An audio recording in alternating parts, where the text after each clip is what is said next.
right, so Valentine's Day is coming up, and I thought, you know what? Any crafter who doesn't do some kind of Valentine's Day something is missing out.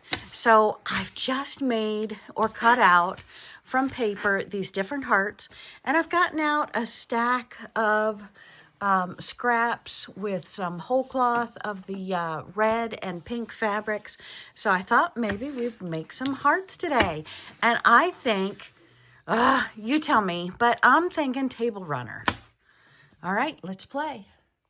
And now we're going to take all of our scraps that we're cutting up into this similar size strips, and we're going to start matching them together. So I have different size pieces here, and let's start stitching. We want to make sure we're a 1/4 inch seam or less, but we've got to make sure that both of them are lining up and strong. Okay, so I have these two pieces, similar size.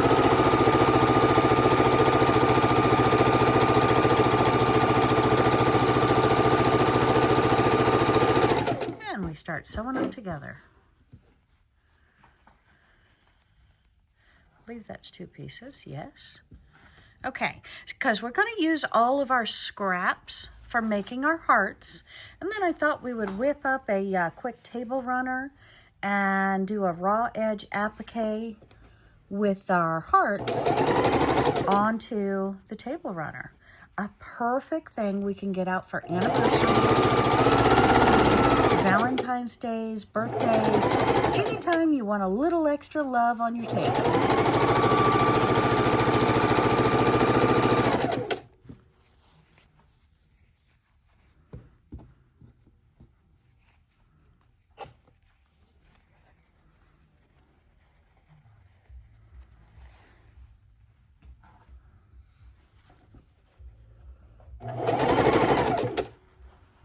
And this is a great scrap buster project as well, my friends.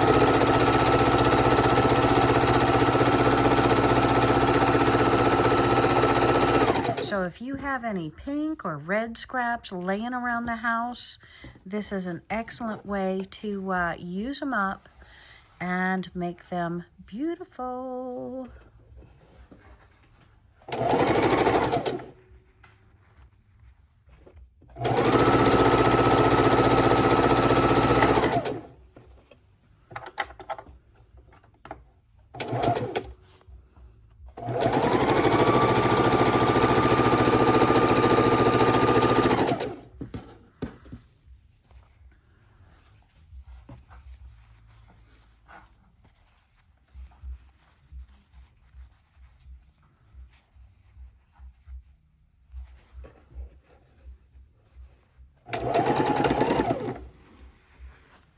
And we want to keep growing our pieces, so we're finding out what I can put next to them that's not too much duplicating, and stitch them together.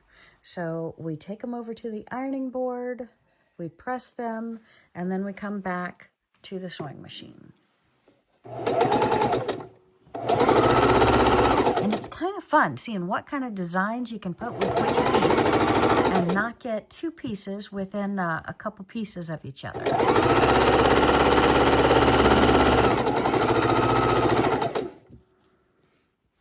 Look at that beautiful piece. And what, oh what, can I put next to him but this one? What do you think? All right, which side do I put him on?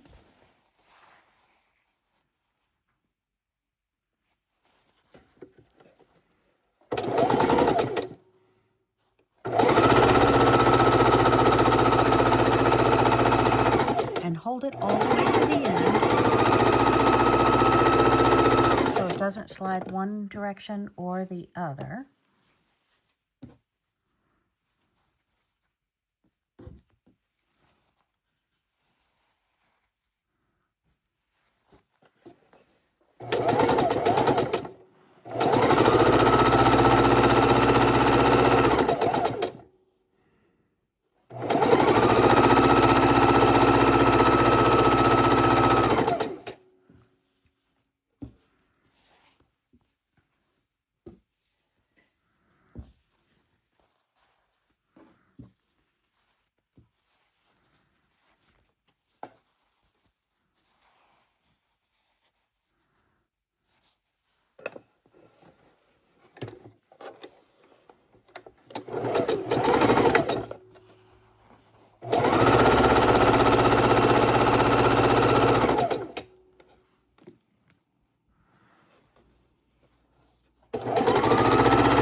pieces.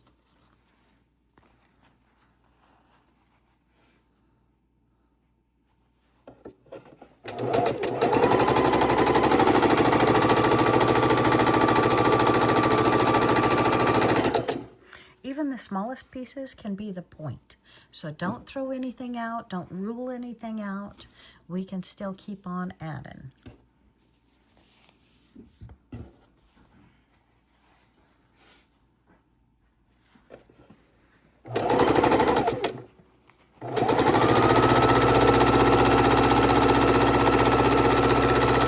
Okay, so now we are starting to put our cut out hearts, pinning it on our fabrics.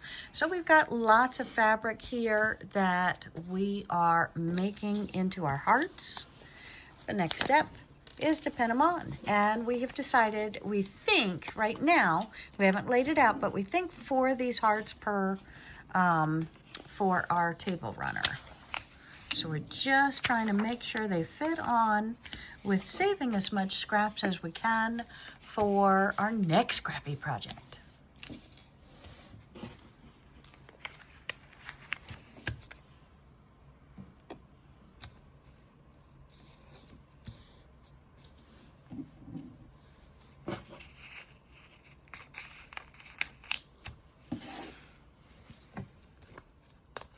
And we've just created these paper hearts ourselves. Just fold the sheet of paper in half, cut out what you think is going to be a nice circle, and then have fun.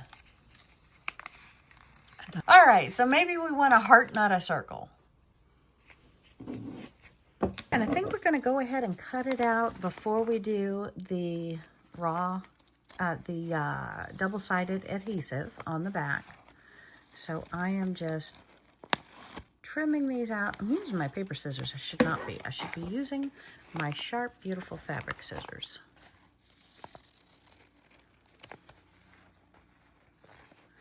And again, keep all your scraps, no matter how small. We've got some projects coming up where we're going to want even those smallest scraps. Oh, and I'm sorry, I'm putting you too close to the camera. All right, now let's do the top of this one. And I've actually put more pins in the larger hearts, so I'm holding it a little bit better with the larger ones. And I'm probably going to get my smaller scissors to make the perfect little point in here, but I think that turned out well. All right, so let's cut out the next one. And I did want to show you the one I already cut out here. So we've got 2 different designs. We're going to go ahead and cut out the other 2. Start with the biggest one, right? Put my scraps.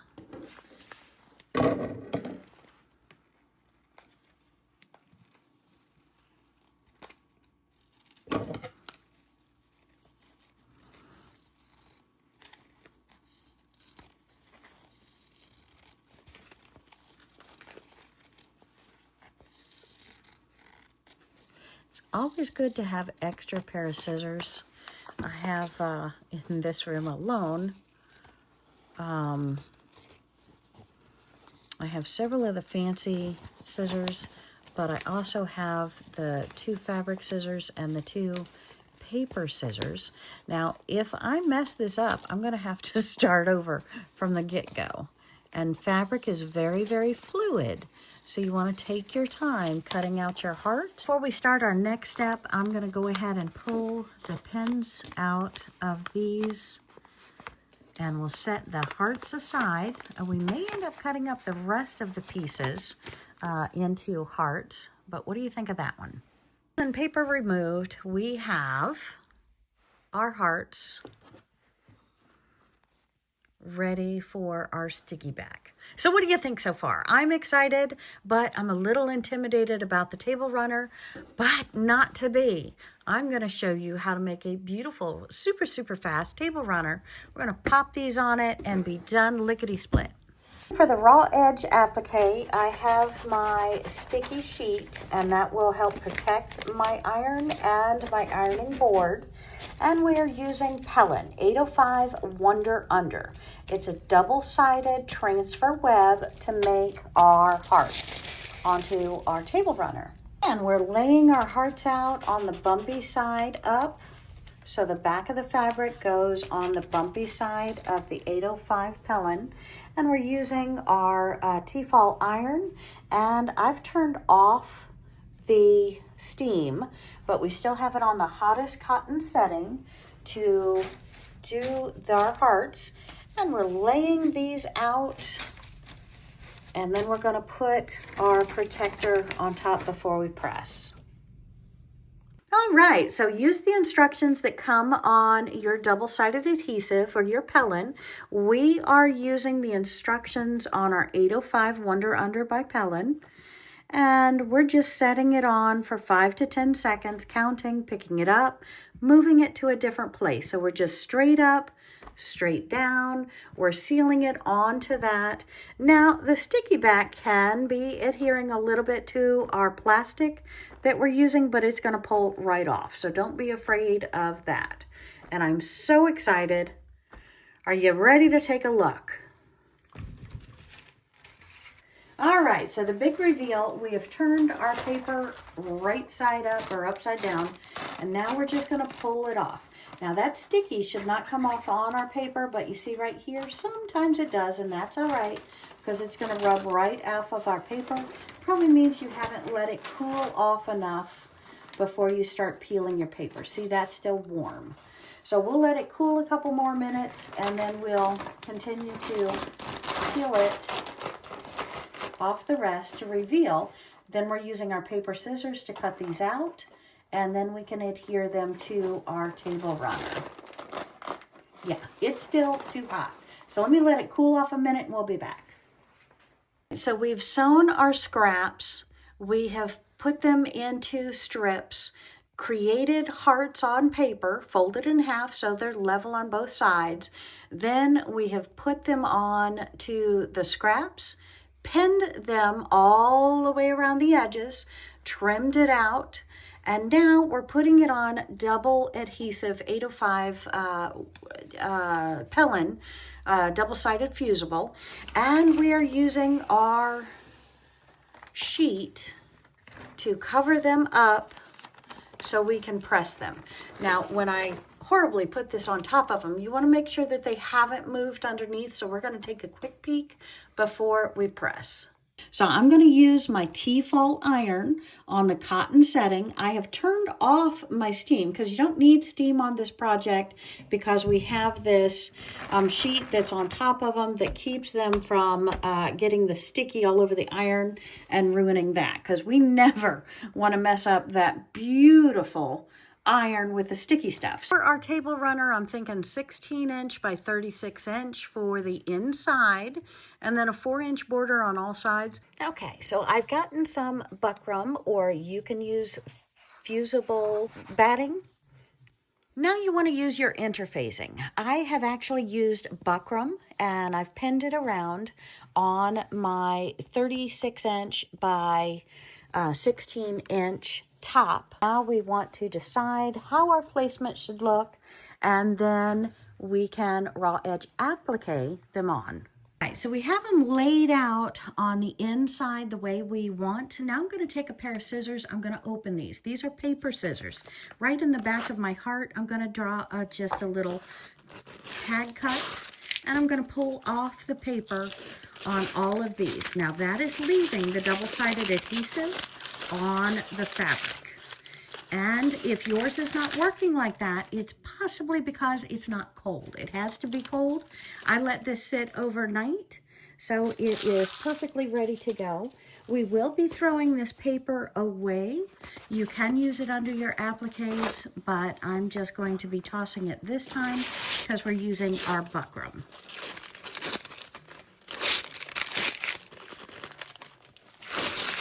All right, and that one is off. We lay it back the way I don't remember how we had it. So that's kind of important. Remember how you had it? I'm going to show you this last one. Now you take your scissors, you have your paper on the back.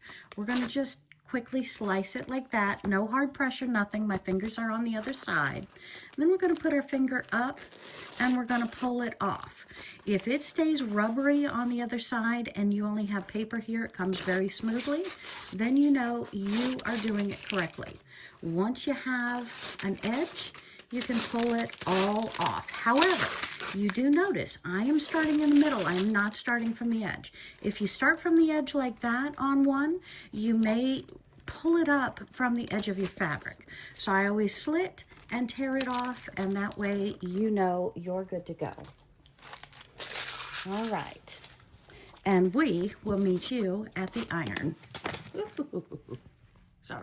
And now we're at the iron. I'm going to take my Tefal iron. I'm going to turn the steam off. And I'm going to go ahead and place these where I want to place them.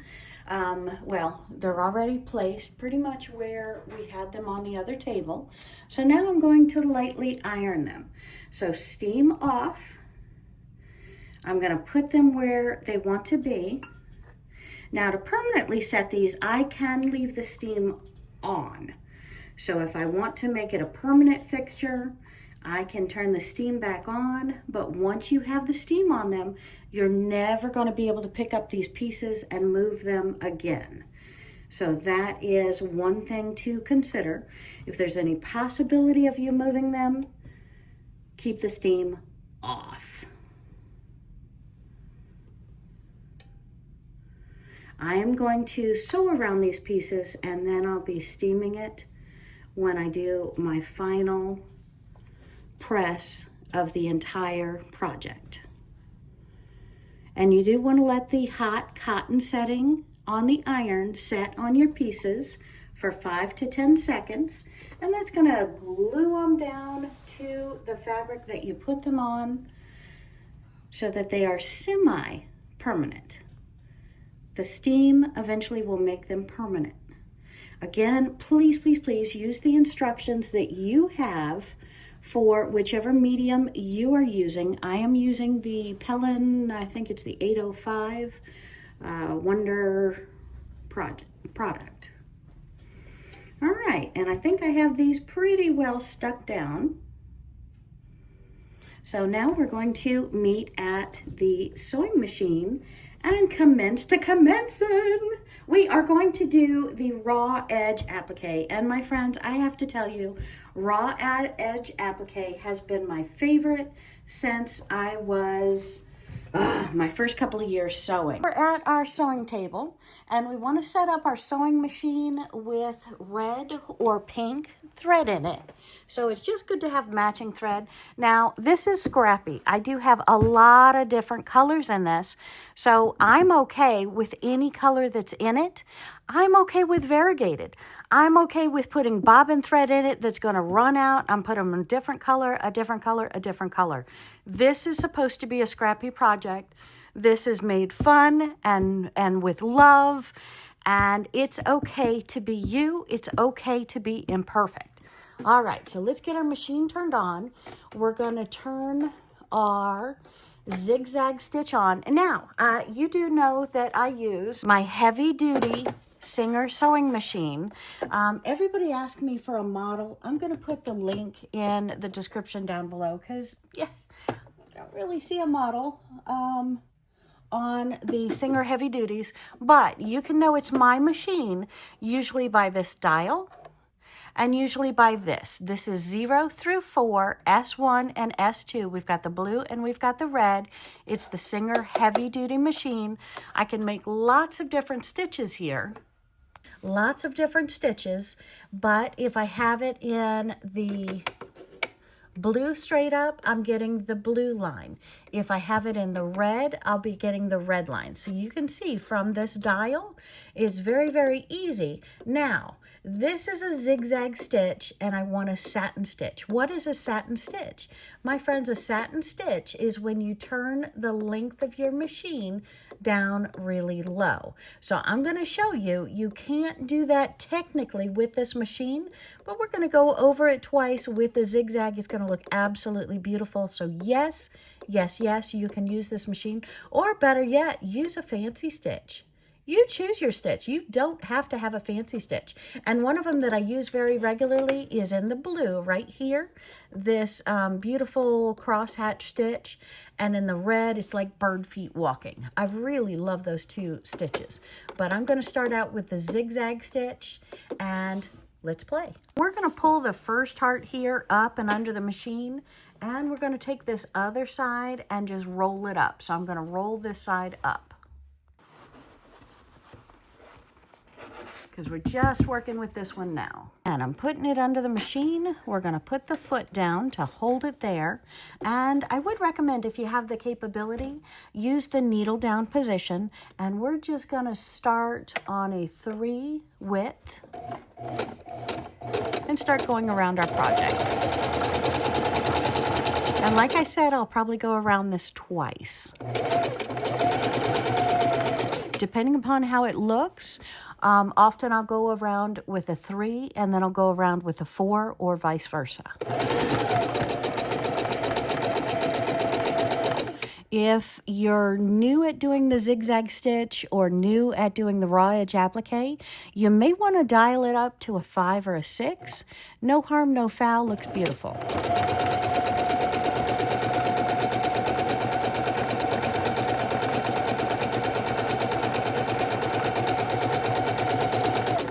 You just want to keep the edge of your fabric going right in between these two feet or holes in the foot. Toes.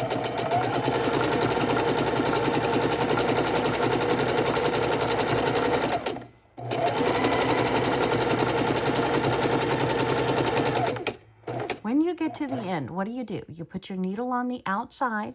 You're going to have your needle down, foot up, pivot, turn it, and then continue.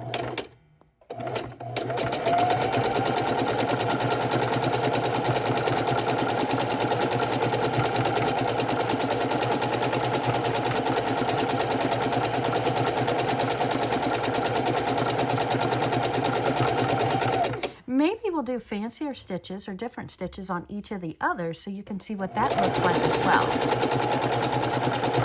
And that'll be a good show of the Singer sewing machine, the Singer Heavy Duty. Now, I use the Heavy Duty because I do a lot of bulk.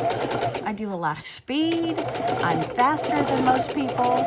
I like pushing down that pedal and getting a project to the next step. So I love, love, love my Heavy Duty sewing machine. Not to mention, it's inexpensive. You can give me $1,000 machine and I'll break that just as easy as this $205 machine.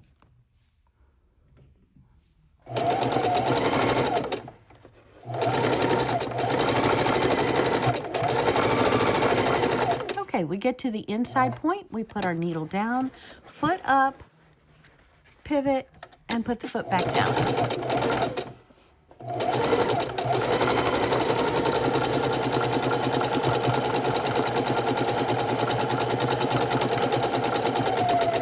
So now we're back where we started. Let's take a look at our stitches and let's see if we can see our stitches. See, I've done a zigzag on a 3. Now I'm going to turn it up to the 4. Maybe we'll do it a 5 to make it dramatically so you can really see what that looks like.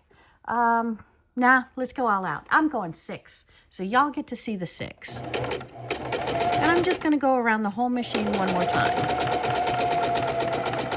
And I let go of the back, so it's trying to unwind on me. We'll need it wound to get all the way around the machine.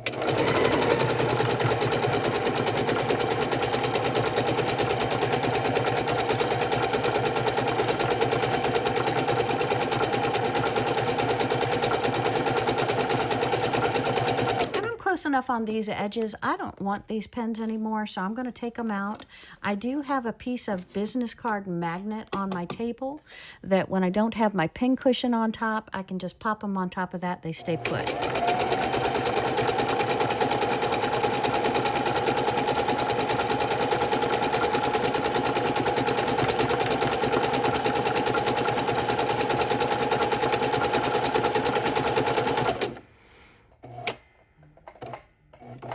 All right, I hear ya.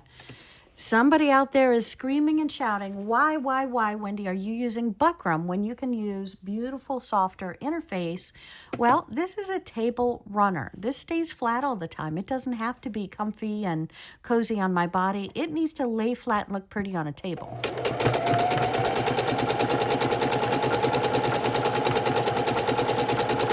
So that's why on this project, I'm very happy to use buckram, whereas I usually refer to the buckram as non-washable items. This one is a table runner. It will need to be cleaned.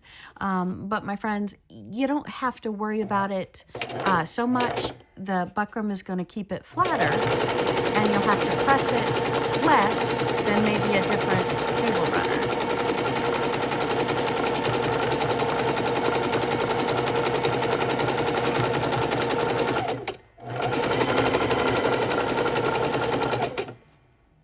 And this may look complicated because we're doing a project where, oh my goodness, and I left you so tied up. I'm so sorry.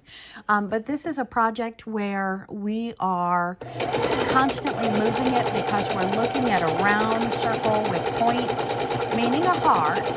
It's not a straight line. It's not a straight line. So we're doing a lot of turns.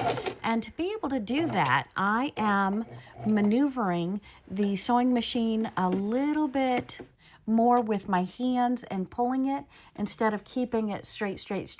So it's very easy to do with your hands to just manipulate that and turn it.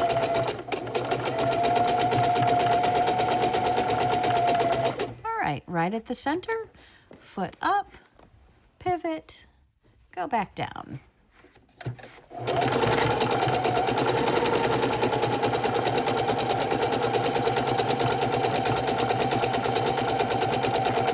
All right, and we are complete with our first heart. And let's take a closer look, trim our threads, and see what you think. All right, now we're ready to do another one. So I'm going to put it in. We're doing the middle one. And I'm going to start it right at the very bottom tip of the heart.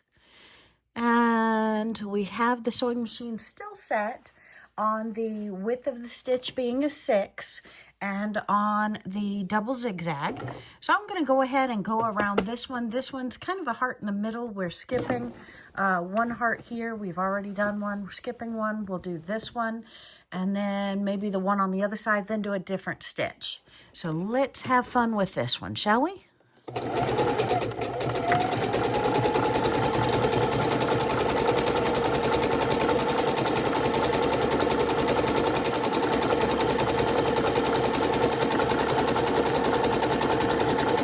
And we want to keep turning it to where our edge of our project is going right in at that foot piece right there. And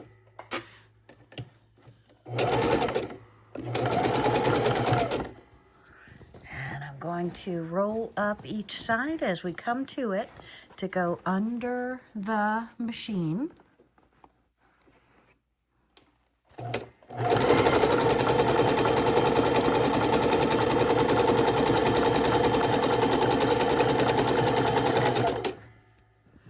And we'll roll up this other side and continue.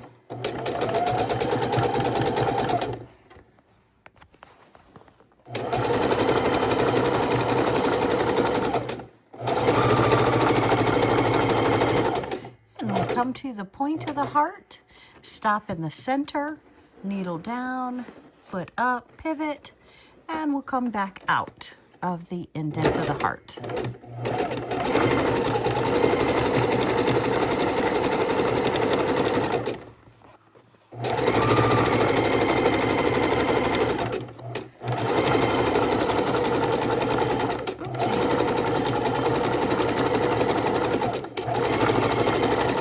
And then we're going to go around it with the 3.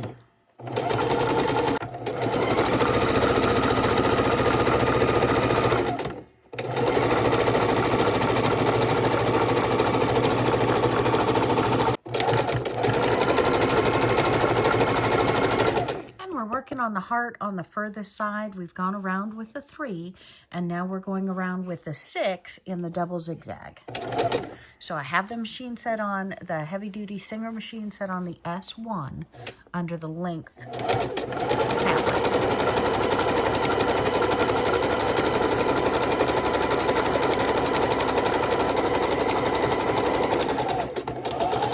Okay, so now I've done 3 of the hearts, and I have 3 of the hearts yet to do. So let's see what stitches we want to play with next. So looking on our dial, we've done the zigzag. Let's do this blue one because I really like that one. So I'm just going to turn this to the blue. I'm going to make sure that this knob, the blue, is straight up and down. And I'm going to turn this probably down to about a 5. And let's see what that looks like. Okay, so we've started this in that zigzag stitch. So it's looking, I love this stitch. So I love the way it looks, but let's see how it performs. So you get a feel of how it's pulling back and forth the fabric and making a jigger jigger sound.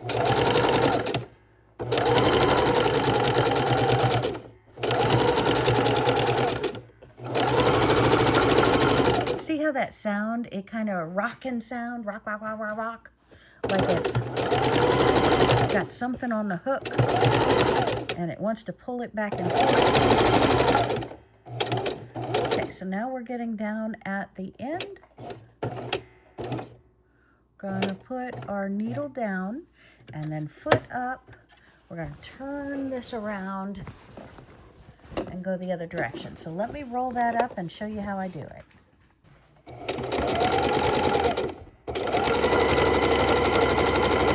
And what you really want to do is you want to make sure that your stitches are both going on and off of your raw edge applique at the same time, because we want to be locking that down on all the edges.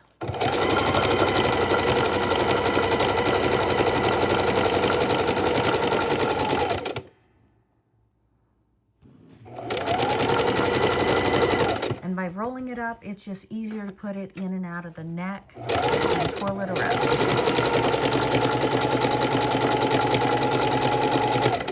And always make the edge go right in between the feet.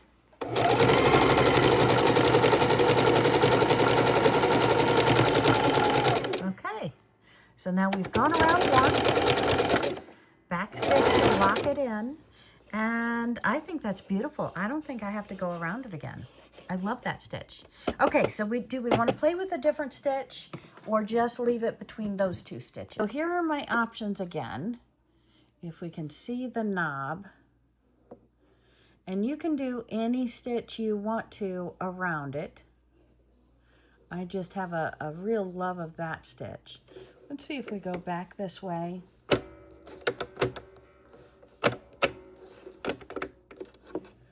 Look at that red one. Tying a knot, or these X's in the blue. So however you want to do it, we can go ahead and do it. I think we're going to do, what do we want to do? What do we want to do? I think I'm going to do this blue right here for our next heart.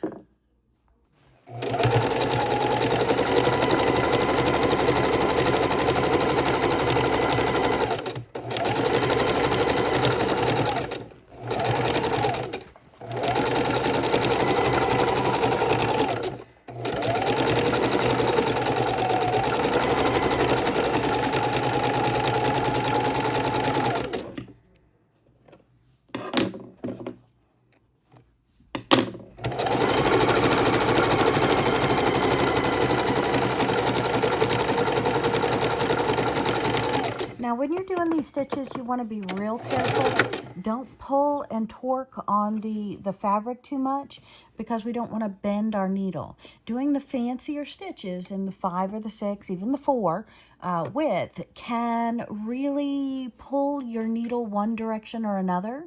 And when you start a stitch or stop a stitch, you do want to be needle up on this one when you're completed, so you don't pull or bend the needle.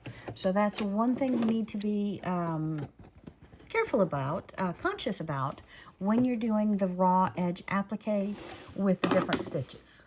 Okay, so we've finished our hearts, but I wanted to show you on the back so you can really get a look of the different stitches that you can make. When it's doubled up like that, I was knotting the stitch. You can do it straight line and then back to the design if you want to lock in your stitches. But you can see the different stitches that we used to raw edge applique your quilt. And why am I showing you this? Why am I using different stitches? Well, different stitches not only can be decorative, but I want to show you that a satin stitch is not necessary. I have a lot of people come and tell me, Wendy, I love your raw edge applique. I could never do that because of the satin stitch. Well, I'm doing this entire project with no satin stitch. So I wanted you to see that you can do this with whatever stitch your machine has. All you need is a zigzag. You can do this. So whatever machine you get, you want to make sure it has a straight stitch and a zigzag stitch. Everything else is just icing on the cake that is not necessary. So what does the front look like? Well, the next step is back to the iron so we can press it, and then we're going to add our borders around it, and then we'll add our, we don't need any more pins, thought I pulled them all out. Then we can add our backing and our back and connect the three pieces together in an easy to do process, and I'll show you how to do that. So I'm very excited. I think this has turned out beautifully, and let's go ahead and press it. Back to my ironing board. I've turned my Tefal steam iron back to steam on at the hottest cotton setting because these are now going to be permanently affixed. And we're going to not only press these pieces, but our entire piece. So I guess I got to let it heat up. And then we will press. And, well, Wendy, you're adding borders. Why on earth do you have to press now? You don't, but I think when it's fresh and crisp and pressed, I just feel better about my blocks. So I hope you will as well, because the prettier it is, I really think in all things, our five senses play such a role. And if we're working or outdoors, we want the smells and the happiness of the fresh air. Well, inside, we want our eyes to really enjoy our work as much as our hands. So anytime we can have it a little bit nicer just by pressing out and making it a little bit smoother, I think that improves my overall love of the art. Okay, well, I'm excited about that. Let's go ahead and put our borders on. Likewise, pressing our borders, if they have wrinkles or that big seam that goes across, we're going to go ahead and press that out. And that way, we're just in love with our fabric that much more. Look at that. So just a quick press. No more wrinkles, no more crease, a lot more happiness, right? Look at those wrinkles. All right, let's go sew. Turn your machine back to a 0 width, and to your stitch length, I like to do about a 2. And the bottom dial back to your dots, which is a straight line. And then we're going to add our border, first border, onto our table runner. So you want to line that up. Again, if you're using something thick like buckram that I'm using, you probably do not want to catch it in the stitch. And that's why I cut it a ½ inch smaller. So it's not going to be in my 1/4 inch seams. We're going to lock our stitch, and we're just going to sew our first border on.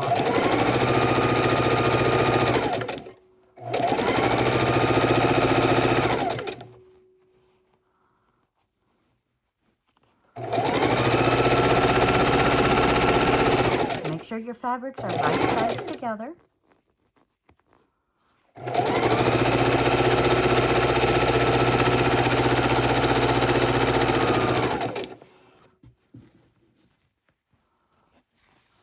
We're just going to sew our border on all 4 sides.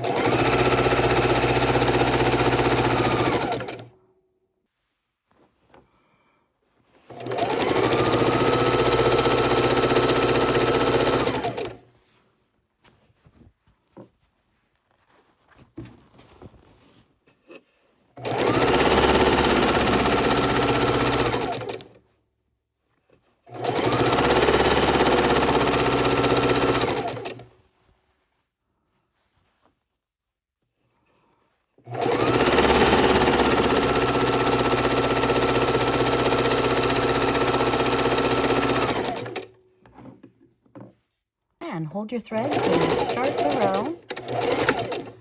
I like to back stitch it, lock in a stitch, and we're just putting this face down. And this will be our first side border, or side border.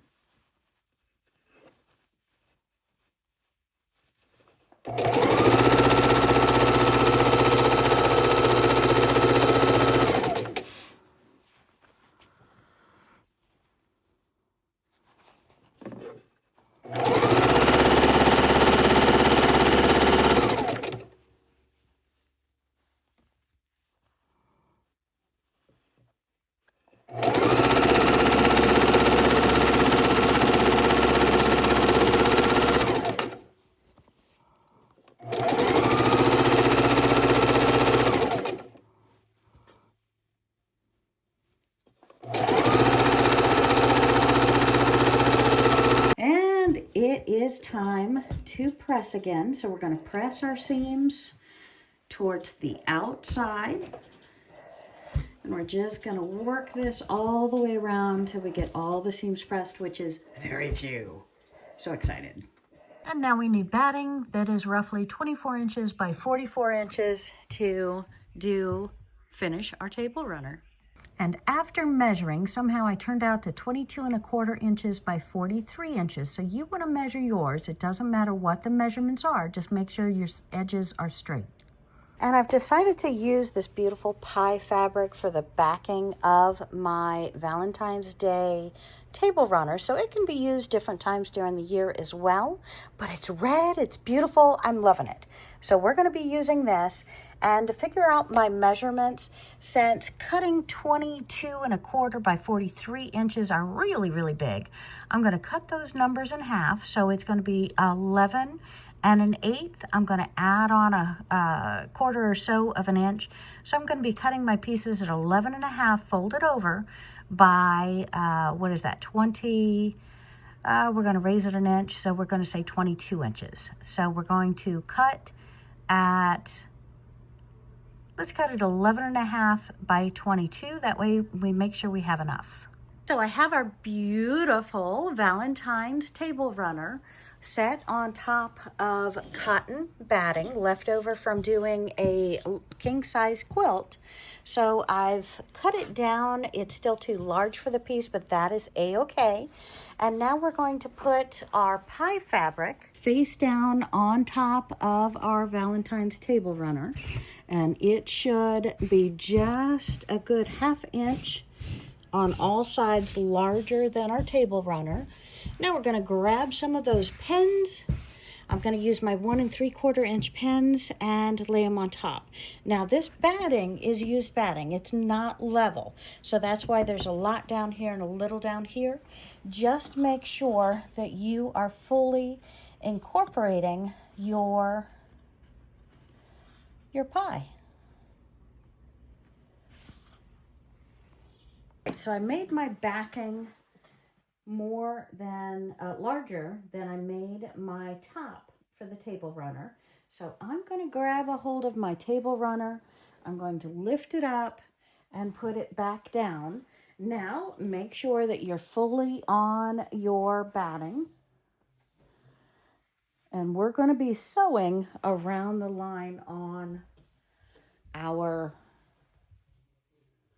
table runner. So make sure you're smooth it out really nice. We're going to pop a couple of pins in it, go on over to the sewing machine and start playing, shall we? I'm excited. We are so almost there. And we have our pins And I'm going to start putting a few of those in. And I probably only want a couple in the center, because the center is going to stay put where I put it, but I need them all around the edges, but I don't want to put them where they're going to be in my sewing machine foot room. So we're going to place these like every 6 inches or so around the entire table runner. It's important to have this pie showing on all edges. It's important to have this white showing on all edges. So if you're not currently a member of the channel, hit that subscribe button, because I want to show you the quilt that we're making. I want to try and make 1 quilt a week. So that's going to be very exciting if you want to quilt. And we've also doing a lot of crafts. So all of your kitchen fabric items, we'll be making those, from the soup bowl cozies to the potato warmers, tortilla warmers, popcorn bags, casserole covers or casserole bags, all of that. So we have our pens, we have our 3 layers. We can see our 3 layers. We know where we're sitting. I just put 3 pens on the inside of the quilt. And now we're going to start about 1/3 the way down, and we have to remember we have to leave at least a 4-inch opening to turn this right side out. And I'm going to set it up to do a 1/4 inch in on my top. And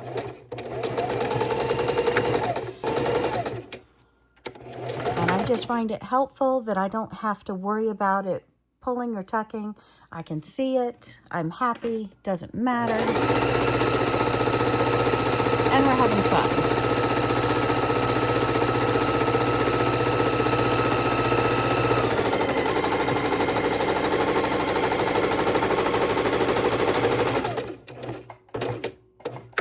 And needle down, foot up, pivot, and then we're going to sew the side.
Okay, and we're coming back on the side where we started, so we want to make sure that we leave our 4-inch opening.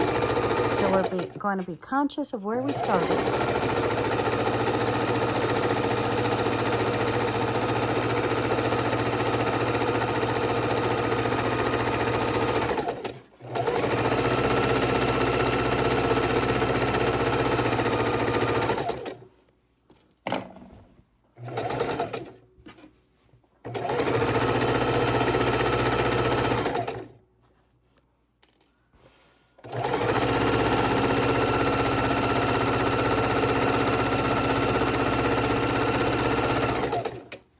And we're coming back to where we started.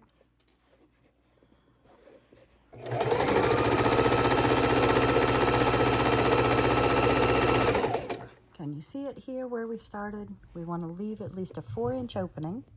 So I'm going to bring that up a little bit, lock my stitch, and pull it out. Pull the rest of the pins out of my tabletop. And we're going to grab our fabric scissors. Every sewist, every seamstress should have an expensive pair of scissors that is going to glide through your fabric pieces, multiple layers like butter. Just make sure you're never cutting the buckram, never cutting the paper with the scissors. And we're going to cut it right at that 1/4 inch line all the way around.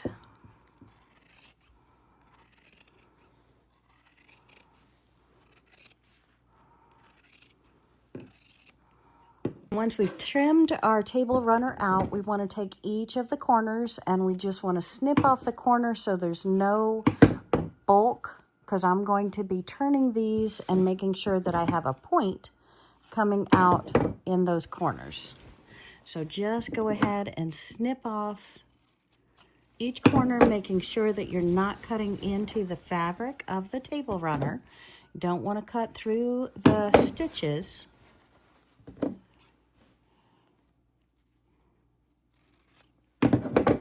Okay, so grab your table runner, find out where your opening is.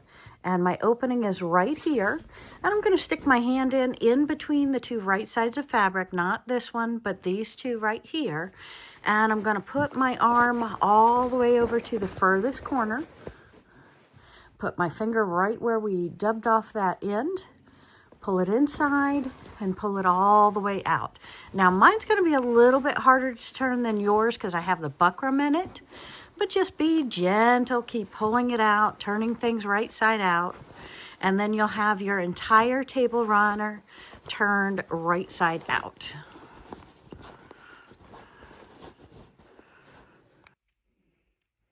And we've turned our table runner right side out. Now we're going to go over to the ironing board and press it flat. And I've added water to our Tefal iron and I've turned it on the cotton hot setting. And we're going to go ahead and crease that edge as well as go over the entire top of our table runner again.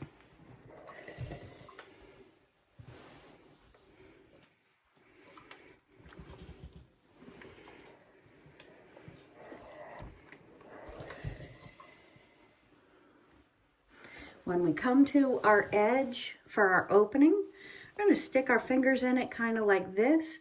It naturally folds over the two. We're going to hold it, set it back down. Can you see that? I think you can. And then make sure we're happy with the opening before we then press it, because that's where we're going to be sewing it shut. Well, we're stitching around the entire thing, but this is our opening. We want to make sure it is pressed shut. Sorry about my reach.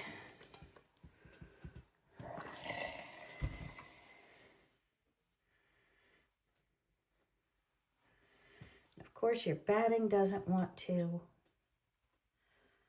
cooperate. It's in that top little part.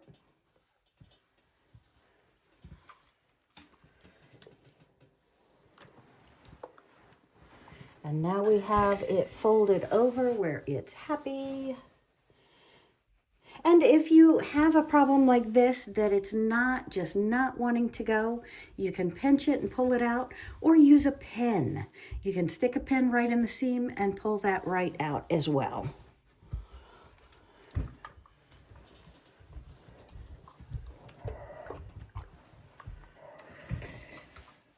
And now, my friends, it is time to go ahead and quilt it.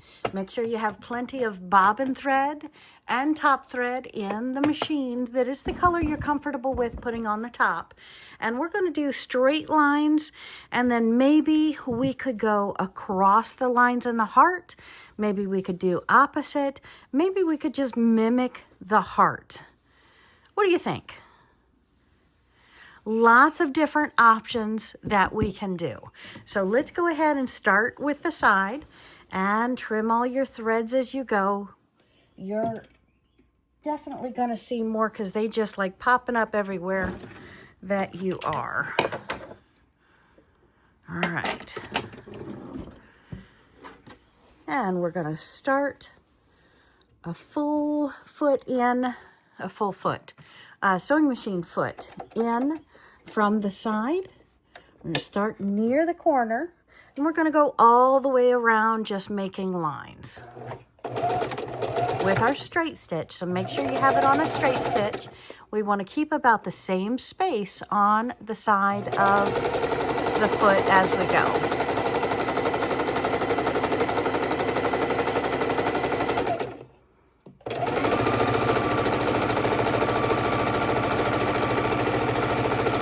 Oh, and I should have gone right on the edge first. Well, we'll go around this way and then we'll go right on the edge, because we want to hold that crease in. So we're going to put like a 1/16 of an inch in from the side. That's going to hold our double layers with our seams and our folds.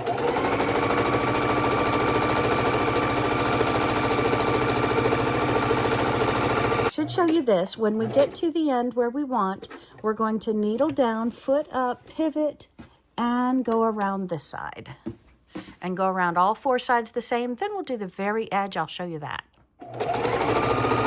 All right, my friends, as I stated, we were supposed to go around the side where we've pressed it and the 2 seams are. So we're going around that now. We've already gone around, this is probably 3/4 of an inch in. And now we're doing like a 1/16, I would say. And what that does is it locks in our 1/4 inch seams on our batting, our top, and our backing. So instead of going over 3 layers, you're actually going over 6 layers now.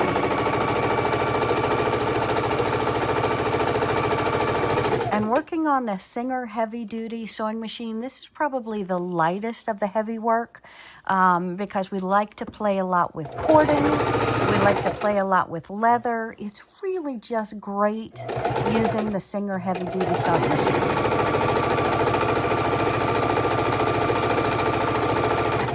Now, as we come up to the end, we can stop at the point, turn and pivot, or if you don't like your point well enough, we can get a pen. I've got the 1 3/4 inch pen, so it's got a long shaft. I'm just holding it in my finger, sticking it right in between the 2 seams and pulling it right out. You get a little bit better of a point when you do that. And again, we can come up here, stop, lift the foot and pivot, or if you can round it yourself, you're welcome to do that as well. And just slow down your stitching and then turn yourself around.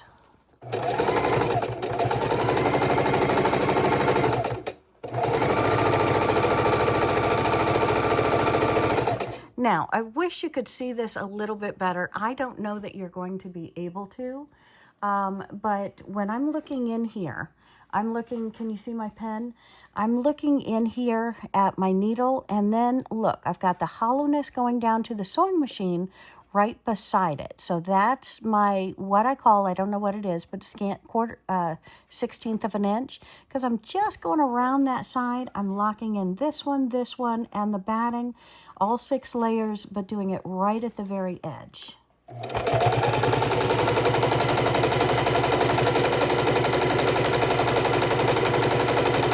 Now, you may be telling me, Wendy, I can't do that skinny of a stitch.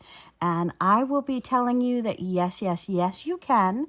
Of course, the tools you use is very important, but also I want you to know that to be able to do right on that tiny part of an edge is slow. Go slow, be precise. Don't take your fingers off of the fabric. Don't take your eyes off of your stitch. If you keep your fingers on it, you keep your eyes on it, and you stop if either your fingers are moving or your eyes are moving or the fabric is moving, you're going to be able to do that 1/16 of an inch with no problem. Now here we are at the opening. So we want to either pin this and pull the pins as we come to it. We've already pressed it, so it's laying the way we want it to. And then we're going to go ahead and go over it. So we're doing our holes right now. we're going over our opening, which I said at least a 4-inch, but you saw I put my whole fist in there. So if you need 6 inches, there's no harm in doing 6 inches. And I'm using the pen to help me push that in, make sure I'm staying right at the edge that I want to. If you have a buckle like this, that means that you're not folded the same distance. So just take your fingers, work with it until you're comfortable with it. Again, rolling your fingertips into that is going to go a long way to help.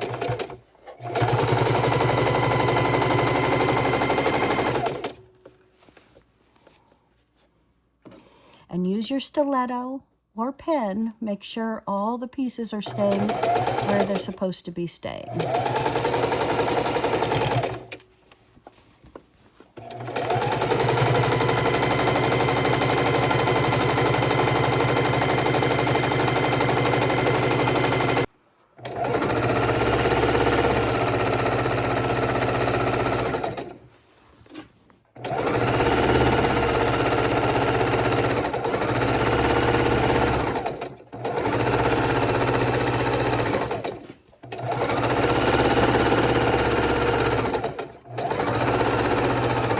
Okay, we have gone around the very edge over here, then we've gone on this line, and now I'm going just a 1/4 inch into the pink from the red. And what we're doing, why are we sewing this? Well, we're putting the 3 layers, the top, the batting, and the backing, all together. So we need to cover everything on this, except for maybe 3 inches apart is okay here and there. It can be as tight or as loose as you want it to be. But you do need to attach the 3 so they don't poof up and cause more trouble when you wash it and then want to lay it back on the table. Sometimes the more quilting we do, and that's what this is called, quilting, when you put all 3 pieces together, sometimes the more of that we do, the less ironing we need to do. Sometimes. Needle down, foot up, pivot. And then straighten it back out on the table.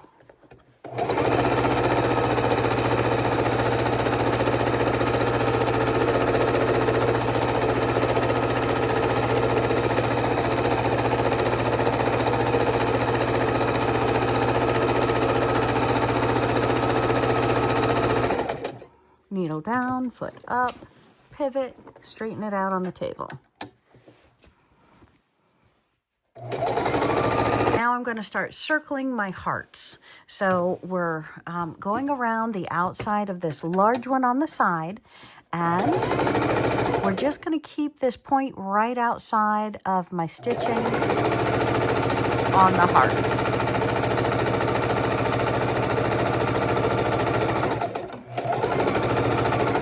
Now, you want to foot down, stop, and then we're going to take our table runner and just like we did before, we're going to roll it up so it easily goes through the neck of our domestic sewing machine. So we can go ahead and turn with our heart and stitch as we go. Can you see that? I'm hoping. And I've just slowed way down. Trying real hard not to bump the tripod, sorry. And we're just outlining this heart. We get where we think we're right at the point, put our needle down, foot up, twist it back around, foot down, and continue.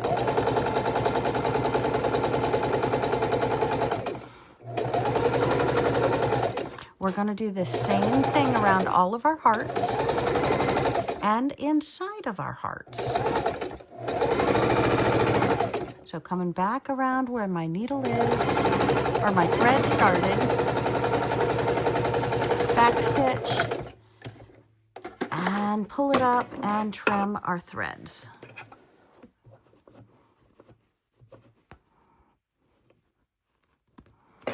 Okay, so all I did was a straight stitch around the heart. So now we're going to do that inside of the heart and around all the other hearts. All right, my friends, and our table runner is complete. So on one side, we've got the pie. What a beautiful setting there. And on the other side, we are perfect for Valentine's Day. And look at that. That I could even put up on my pillows as a prettiness for Valentine's, but it is going on my dining room table. So I am excited. Thank you for joining me with my journey. And it's easy to make scrappy raw edge applique hearts. Imagine these hearts on a bag, a tote bag, a pillow, anything and everything else. I hope you've enjoyed this journey. Have a great day, my friends. Thank you. Bye.